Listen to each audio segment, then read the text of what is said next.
Are subscriptions evil? I mean, I know that none of us love subscriptions. I mean, hey, if you love subscriptions, you're probably on the other side of subscriptions. So people getting paid by us for subscriptions. But are they inherently a bad thing? And are they actually evil? Or do we kind of need to chill out a little bit? Now, if just that statement alone has triggered you, feel free to jump into the comments section right now and tell me all of the reasons why that subscriptions are evil, and that why anyone that doesn't think that they're evil is bad and should feel bad. Would love to get your comments.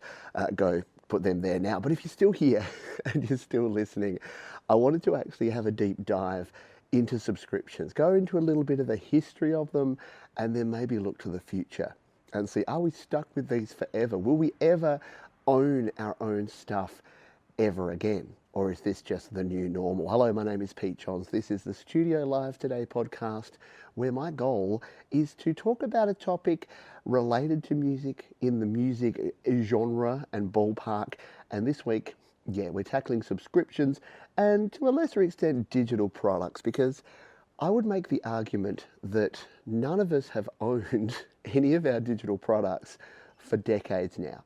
Whether it's the software that we buy, the video games that we use, the movies and the music that we buy, I would say that there's a very close relationship between digital products and subscriptions, and then there's a big gap between analog products, actual things like this barrel that are real, compared to the digital versions of this, digital barrel 2.0. Don't know what that would actually be. So subscriptions, where do they come from? They've actually been around a long time, because if you used to get milk from the milkman, if you've ever got a newspaper delivered, if you joined the Columbia Record Club and got 3 records for a penny, and then ended up paying $20 a month for the rest of your life until you tried to sign out and it took 15 tries to get out. All of those are subscriptions. So subscriptions are nothing new, but subscribing to things that are not a tangible item, a tangible product, a real thing you can hold in your hand, that is newer. And that's only been a couple of decades that we've been doing that. And there's subscriptions for all sorts of things, obviously. There are your video gaming subscriptions. You can join Microsoft Live or the PlayStation Network. There is your music subscription, so Spotify, Apple Music, Tidal, Deezer, Amazon Music, all of those sort of things. There is your movie and your video and your TV subscriptions, like your Netflixes, like your Disney Pluses, like your Hulus. So there's a lot of those are based around entertainment. And because this is a music channel, we'll be focusing in on the music and a little bit of kind of the technology and the software and the digital video side of things, because it is all kind of related. Many of you are probably watching this on YouTube right now using your YouTube Premium subscription that you pay a monthly subscription for. I know I do, because I don't love ads on YouTube like this one. Look, they're necessary, they help me pay the bills, but they interrupt the flow of the content that you're watching. So apologies for that, but thank you. You can join Premium if you don't want to see ads like that in the future. So why am I talking about this? Well, because it comes up, especially in the world of music creation, around software. So you could argue that Avid kind of started the whole thing when they took their Pro Tools, their very popular, very famous, very well used Pro Tools software, and turned it from something that you bought, you paid a lot of money for, and you bought it and you owned it and you used it, to a subscription model where instead of owning it outright and getting updates to that software, you actually subscribe. It means you get the continual updates and you've got it for as long as you subscribe, but as soon as you stop being subscribed to that, you no longer have that software. And a lot of people said at the time that this was the worst thing ever, they hated it, and Adobe did the same sort of thing around the same time with all of their suites, so Photoshop and Premiere Pro went down the same sort of path. And for many people in this community, Logic Pro for iPad is the latest thing that I get probably more comments about than anything else, which is that you have to pay your $5 a month to have Logic Pro, or $60 a year for Logic Pro for iPad on your iPad. And a lot of people don't like that because we're not used to it. It's different. But is different always bad, or can different sometimes be good? Again, I am going to ask the question, if you've got a really strong opinion, you've probably stopped watching and you've already put your opinion in the comments. But let's talk it through. And I'd love to hear your pros and cons of this, because there are two main players in any subscription model, right? There is the subscriber and there's the person offering the subscription. So from a subscriber point of view, what are the benefits of subscribing over paying an upfront fee? Primarily, you pay less upfront. So for many of us, for many people that used Pro Tools back in the day, they couldn't have afforded to spend the hundreds of dollars to buy it. But if they can get their foot in the door for $30 a month, they can. And it's the same with things like Adobe with Premiere Pro and Adobe Photoshop. If you were starting out, if you're a student, if you're just new to the industry, you don't have to pay a lot to get in there. And it's the same. So Logic Pro, to actually buy it, is $199, or here in Australia, $299 to buy it outright for the Mac. So that's a pretty big investment. Yet on your iPad, you can pay $5 a month. So you can technically get a whole year. And in fact, it's only $50 for a year. So you can get a whole year for a quarter the price of buying it outright.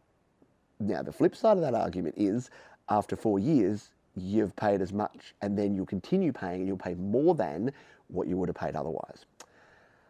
Let's look at from the other side, from the people offering subscriptions. So especially for something like a Logic Pro, Apple have to maintain this software. So when there are bugs that are reported, when there's stability problems that people report, when they want to add new features, that requires a development team. Now, if you think of it in terms of a non-service model where they put the product out there and then people buy it and use it, what's the incentive for them to continue improving and upgrading it? Well, it's so that more people can buy it. But what happens with a lot of things like this is you reach that point where pretty much everyone that is going to pay for it has paid for it. And look, is that an excuse? Is that a reason why things should be a subscription and a service model? Maybe, but if it will get to the point where there's that critical mass of people that are signed up and they're actually using it. Now, if it's something that you don't care whether the bugs that come will get patched or whether stability will be improved or whether new features will be added, if you're like, I just want it, I'm not going to update my software, my OS, my operating system, I just want to use it. And look, plenty of people do that. Plenty of people use older versions of things like Logic, and especially Pro Tools. If you go to like professional studios, there's people using Pro Tools from 3, 4, 5 versions ago that they own because they got no need to go to the subscription model. Their studio PC is just stable. It just has what it has on there, and they're not going to change that, because every time you change something, something can go wrong. So if they've got a big mixing desk and all their outboard gear and it's all plugged in to this one Pro Tools HD rig from 20 years ago or 10 years ago, then yeah, they're good to go. They're going to stay with that setup. Whereas your consumer that is going to be updating and maybe getting a new computer, or maybe they're updating their Mac OS operating system, all of those things combined mean that you do want something that's going to be continually updated, continually getting better, and making sure that any of those bugs are fixed when things like new operating systems come out. Look, there's going to be some folks that think I'm just being an apologist for the big companies. People still think that I get paid by Apple. I can hand on heart tell you that I don't. But yeah, if you want to disagree with me, that's the joy. That's the joy of the internet and of YouTube, is you can have your opinion, you can have your feedback. The problem would be, though, that without the service model, without the models that we're seeing now, I'd struggle to see how they will continue. What you'll get is something more like what Steinberg did with Cubasis. Now, if you're not familiar with this, Steinberg, I like Steinberg. I like them as a company. I use Steinberg interfaces, audio interfaces. The UR22C is still my go-to with my iPad. They decided that when they were upgrading from Cubasis 2 to Cubasis 3, they had to charge everyone again. So there was no upgrade, well, there was a discount, but there was no way to just continue updating it. So instead of just going, this is Cubasis for iPad, and we're just going to keep going with it. And when it went from 1 to 2 to 3, you just got those updates. That's the model that Logic have used, because they went Logic Pro 1 and then 2 and now 2.1. You get those updates because you're subscribed. With Cubasis, people had paid outright for Cubasis 2, and how do they get the money to pay the development team to create Cubasis 3? Well, they need to charge for it. because, again, they've hit that critical peak. Sure, new creators are going to come in and buy the software because it's their first iPad or they're just getting into music creation, but not at a rate that is enough to pay for the development of the software. So it's a little bit like our old mate from Spotify saying that music costs nothing to create, therefore it shouldn't matter when musicians don't get paid for it. If you could say the same thing, software costs nothing to create, except it does. It takes time and effort and skill, and it takes all of the learning that those folks that are making it have had. You're not just paying for the work being done, is what I'm saying here. You're paying for the years and decades of experience that those folks have that they're putting into the making of that. It's why if you come and you ask me for private tuition or mixing or coaching or GarageBand lessons, you might be a little shocked by the price tag that I'd quote you for how much per hour it will be for my time. That's not because I think that you should be paying me, that I'm worth more than anyone else, but what are you paying for there? You're paying for my years of expertise and experience and the fact that I will be able to help you troubleshoot your problems. I've come across pretty much everything that GarageBand can throw at you. So if you wanted to shortcut the process and you just want an hour's worth of refined tips, you might be willing to pay a little more than what you would just for generic advice from like an AI robot, let's say. But anyway, getting back onto that's why the service model is so attractive. And let's also be honest, it's so that the bottom line of those companies, that Apple, instead of just having this big spike like they do with the iPhone, let's compare it to the iPhone. When Apple launched the iPhone, all their numbers go pew up to the clouds. And then as all the people that are going to upgrade have upgraded, those early adopters, it levels back down, doesn't it? And then the people that maybe update their phone every 2 or 3 years, maybe buy a few, and it stays there, and then it drops down. And at around about July, August of every year, guess what? Nobody's buying new iPhones because they're waiting for the next iPhone to come out. And look, that's one way to do it. But the thing there is, are you even owning those iPhones? And we're going to talk about software in a moment as well. But do you even really own your phone? I mean, you do.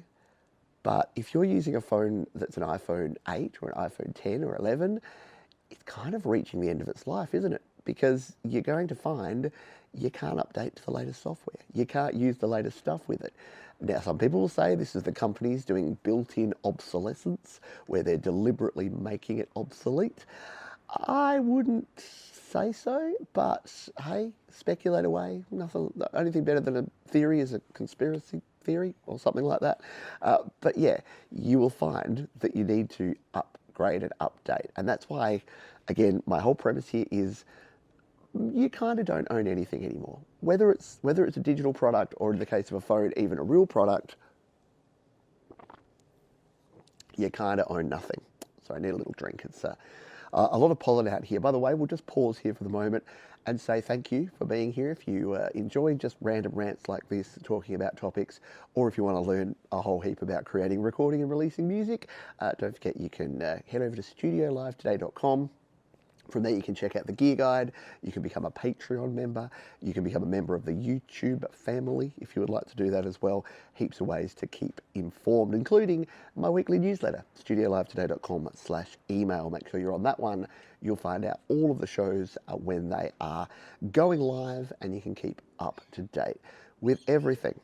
So, subscriptions. Let's get back to it. Many folks say they don't like subscriptions because, and in fact, Steve Jobs, when he launched the iTunes store, said people want to own their music. When developers said to him, shouldn't we do a streaming thing? Because at the time there was places like mp3.com, there was places like, forgotten the name of it.com, that were offering these streaming services, or these things where you could get like 30 songs per month and then you could stream them, but you had to stay on the service, you didn't get to keep the music. Steve wanted to make sure that people could buy and own their music because he wanted it to be a direct transference, a direct comparator to owning a record, owning a CD, owning a cassette tape. And so he went with the iTunes model where you could buy the songs, you could buy the albums, you could buy the EPs directly on the iTunes store, and then you would own them. There's a small problem with that, isn't there? Can anyone honestly tell me that they play music from their iTunes library on a regular basis? Look, I'm sure there's someone racing to the comments right now to tell me, Johns, I've got a 4 terabyte RAID array with 10 billion songs. No, with lots and lots of songs on them, and I listen to that and I stream them all around my house. But are you the majority? Is that what you think everyone's doing? I would say the vast majority of us, even those like me that have a massive CD collection, that have a massive collection of songs that I did actually legitimately and not so legitimately buy and download the MP3 of, I still just go to the streaming platforms because it's easy. It is easier to do it, and this is the thing. Subscriptions are a convenience item. They make it easier to do something. This is how bad it gets. At one stage, I knew I had a movie on DVD, but at the time I had a collection of about 500 DVDs. I didn't know where the DVD was, so I rented the movie for $5. So yes, I paid the absolute lazy tax, and I downloaded the movie and watched it, and then went, okay, cool. And that was kind of the first glimpse I had, because I used to be a big collector, need to have the original, need to have physical media. And it wasn't until pretty much that day that I'm like, I don't actually care about the physical media as much as I thought I did. I just want easy access to the things. And this is the thing that things like Spotify and Apple Music have done, is that in the past there was things like Napster and Kazaa and LimeWire and all those sort of things where people were actually acquiring music illegally, and they were doing it because CDs were really expensive and they were really inconvenient. And buying music, have you ever been to a CD store where you wanted to buy the new album from the new artist, but you didn't pre-order it and they ran out of copies? Like, the concept of not being able to get a movie, a TV show, a video game, or an album because they don't have any in stock is just a foreign concept now, isn't it? So subscriptions, are they evil? Well, you can call them evil, but are they super gosh darn convenient? Yeah, because you can get stuff. Digital products, and especially subscription products, are available. There's no scarcity. They don't go out of stock. People, by the way, digital scarcity, the worst thing ever. If you ever go to someone and they've got a course that's on sale for a certain amount of time, they're like, oh, we've only got 10 copies left at this price. Can you please just call them out? Just call them BS artists for me and say, no, you are creating desire through false digital scarcity. There you go. There's your words for today. You can go and tell people, no, I do not want to buy your $97 course that you say is worth $1,297 because you say I can only have it for the next 24 hours. Guess what? You go back to that landing page the next day, that 24-hour timer will start ticking down again, because there is no such, say it with me folks, there is no such thing as digital scarcity. The only digital scarcity that exists in the world ever is if they ran out of server space or hard drive space or network space. That's it. Apart from that, digital, the whole reason digital is cool is it's infinitely copyable and clonable. As long as you've got enough storage space, as long as you've got enough network throughput, you can send those ones and zeros to anyone, anytime. Let's talk about digital products a little more. So DVDs, like a lot of people say, well, I still like to own my stuff. And we moved from sort of the cassette tape record world to the world of CDs and DVDs. Now, for the most part, those are still actual owning your stuff, not a subscription thing, but there's some exceptions. Some DVDs, Blu-rays, and even CDs had online features. Have you gone to a CD lately where it's got like a PC version, like you load it up and it tries to load up Shockwave Player or Macromedia Flash, and you're like, those things aren't a thing anymore because it had some special interactive features. So yeah, that's an example of a digital product that's kind of no longer working. Anything that connects to a network. So I can't even remember which one it was now. I had a DVD that would try to connect to this website that would, so instead of storing like the quiz or the behind the scenes stuff on the DVD, it sent you to a website. Now, of course, you put that in now and you click the button, it assumes that A, you've got a DVD player that's connected to the internet, and B, that web service is still going to be available. Now, I don't know if you know this, but web services cost money, and the companies aren't going to keep them there forever. It's like when The Simpsons used to put websites on their episodes, like whatbadgerseat.com, and they would actually buy the domain and set up a website there. It was really fun until they took it away, because obviously they have to keep paying for it. So yeah, so some of the online features did eventually go away. Let's talk about when you actually buy, as opposed to the physical digital copy, just a digital copy where all you get is the download. The download or the license or the key or whatever it is. Now, there's been a lot of problems with these over the years, and let's talk about a few of them. Let's talk about Sony, shall we? Sony and the Discovery Channel. So if you happened to buy Discovery Channel TV shows on your Sony PlayStation, you might have been a bit shocked about 2 years ago when you got an email saying, we no longer have the licensing rights to this Discovery content, so any of those things that you bought, that you own, you no longer own. And in terms of compensation, you get nothing. Good day, sir. Now, did people take that lying down? No. They actually put together a class action and it got reversed. So Sony ended up having to pay those additional licensing fees and your content is still there. But it does lead to this, which is that all of that stuff that you have digitally is only there while the company that sold it to you keeps it there. So especially if it's stored on a server. So let's say you bought something on iTunes. If you've downloaded it to your device, you can play it. But iTunes and most other players, guess what? They phone home. They go back. So even those, remember the whole DRM, digital rights management and copyright issues that we had back in the day? Yeah, they're still around. So a lot of those things, they're not just like the MP3s or the WAV files that you rip from your own CD or the DVDs or the Blu-rays that you rip from your own DVD or Blu-ray that are just standalone files. Anything that's within one of these ecosystems that has a network connection, guess what? It's phoning home. It's checking with the mothership to make sure that you still have the rights to play and to own and to use that content. Yeah, it's scary, isn't it? Because your entire collection may be at the mercy. And who knows that right now you look at Apple and you're like $3 trillion company. They're not going anywhere, Johns. Yeah, guess who also weren't going anywhere? Kodak weren't going anywhere. Blockbuster weren't going anywhere.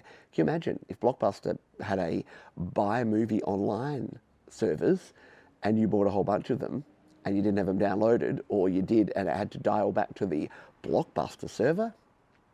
Yeah, you can bet your bottom dollar and all the rest of it, not that Blockbuster have any dollars anymore, that, yeah, you wouldn't be able to use that content anymore. So digital products are only as good as the longevity of the company you buy them for, especially when they have network-based features. So things that call back to home, things that connect to the internet, things that are server-based. Now, your software, guess what? We're going to have a drink. Then I'm going to talk about software. I bet you can predict where I'm going here. Let's talk about your software. Same problem. Your software is licensed, and even if you buy a file, so you've installed the software, you know how you got that license key? Yeah. A lot of software actually goes back and checks back and makes sure that it's still licensed, and it cross-references it against a bunch of stuff. I've got a lot of software that I go to run now, and it tries to do its little checkup, and it goes to the server, and guess what? It can't do it. Now, a good company will say, oh, well, then we won't actually go to the server anymore. If we no longer have the server, we'll send a thing to the software saying, just ignore this, just let it go.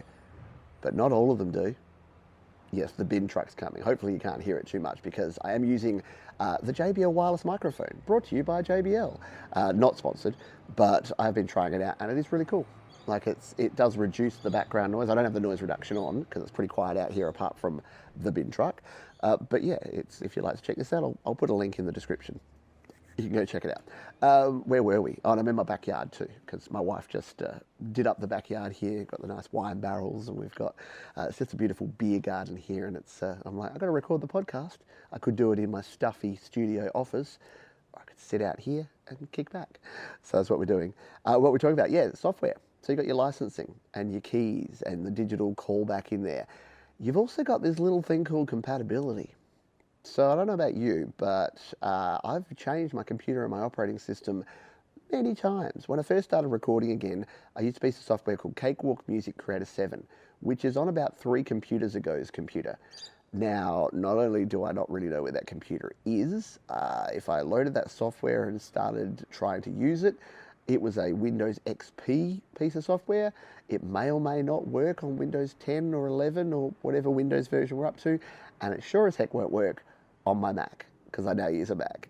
So there's problems like that you're going to have with compatibility, with using older software that had licensing, that had keys, that had iLocks, that had phone backs to the servers. So again, I'm not saying, well, maybe I'm saying this to make everyone sad, but I think the reaction that we have, this guttural reaction that subscriptions are bad and that companies that use subscriptions are evil, is kind of missing the point that as soon as we went digital, we kind of gave up that I completely own it. I mean, look at things now, even things that are physical items. Look at your car. Like how many different things have there been about people like Tesla throttling particular features because it can all be just updated with the software. Who was it, BMW or Volvo? I don't know who, I should probably not name and shame, but one of them had a special upgrade. You had to pay a certain amount per year for the seat warmers, not because it had to install the seat, they were there, but to use them. So to use a feature, to use a function of a product that you already own, you had to pay extra. Now, is that kind of evil? Yeah, I think that crosses the line to evil. But again, since the first time that someone signed up to have their newspaper delivered every day or a litre of milk put on their porch every day, we've been a subscription culture, and we've paid for things over time. And that's kind of the way that a lot of people can afford to do things. And here's the benefits. Here's why I think that subscriptions are okay. You can budget. So I now know that all the software and all the services that I have right now are exactly what I want and need. I've been through them recently. I did a 2025 audit, and I suggest you do the same. I went through all my services, removed the ones I don't want, and I now know exactly how many services I have and exactly what my monthly cost is going to be. Now, do they screw you over when they put the prices up? Yes, I'm looking your way, YouTube Premium, that went from $14 to $27 last year, but you at least have a good ballpark idea of what you're going to pay. You don't have to have variable amounts that you're paying all the time. So yeah, that's kind of good. And you can come and go. You can pick and choose what you have. We had Hulu for a while. We no longer have Hulu. We had Paramount Plus for a while. We no longer have Paramount Plus. So you can come and go depending on the content that's there, if it's that kind of thing. And don't forget that you might want to check. Sometimes there's a lot of crossover. So for instance, if you've got Amazon Prime, you've got Amazon Music, and you've got Amazon Movies. If you've got YouTube Premium, you've got YouTube Music. You don't need Apple Music or Spotify or other platforms. So make sure that you're actually checking in on what subscriptions you have and what you're actually paying for. The final thing I wanted to talk about here is the fact that we get caught up a lot on lifetime. So what is a lifetime? So people want things that are going to last. They're like, I don't want a subscription because I want something that I can have forever. Now, I was looking into something the other day, and I can't remember what it was. It was a watch or it was some sort of product, and it said it has a lifetime warranty. And I'm like, wow, lifetime warranty, 80 years. But no, the lifetime of the product, and look, this is a bit funny because I was having a chat with my wife and we were talking about this, and I'm like, the lifetime of the product. So that means that the guarantee, the warranty is for the lifetime of the product, right up until the point where the product breaks, it's completely covered. Anyone see any flaws with that? Yeah. But what is a lifetime? And do we really want everything? Do we want access to everything forever? Now, some will say yes. Some will have family heirlooms. Some will have things that they want to have forever, that they want to pass down to generations and generations. And that's cool. And that's good. But is that really our media? Is that how media works? And media, we're talking software, we're talking music, we're talking videos, we're talking TV. Is that how that's going to even work? Like, since we would embrace the digital age, where things are ones and zeros, nothing is actually tangible. Now, am I saying nothing's real? All right, thanks, good night, don't worry about it. No, you can still have opinions and you can still have your feelings. And I think that the best thing about the fact of where we are now is that we live in the future. We have all of these options, and you do have options. You do have freedom. Every time someone tells me how crappy iPads and iPhones and iOS are, I say, isn't it wonderful that you have the choice, that you can go use Android? Everyone that tells me how bad iPhones and Macs are, I can say, yeah, go use a PC. You got options, you got choices. You don't have to do anything. You don't have to be in any subscriptions if you don't want to. In fact, I'd love to hear from you. If you have 0 subscriptions, how do you do it? How do you go about it? You could probably do it, but I think you would struggle in 2025. If I didn't have my Amazon Prime, my Apple all access passes, my YouTube Premium, yeah, it'd be tough paying a la carte for everything or not paying for anything. Maybe you can still live the pirate life in 2025. Arr. We're going to finish up in just a jiffy. So, to summarise, yeah, you don't own any of your digital products, but that's okay. I don't think we need to worry too much about it. And subscriptions, look, subjective, whether they're good, bad, or otherwise, but you got the choice of whether you go with it.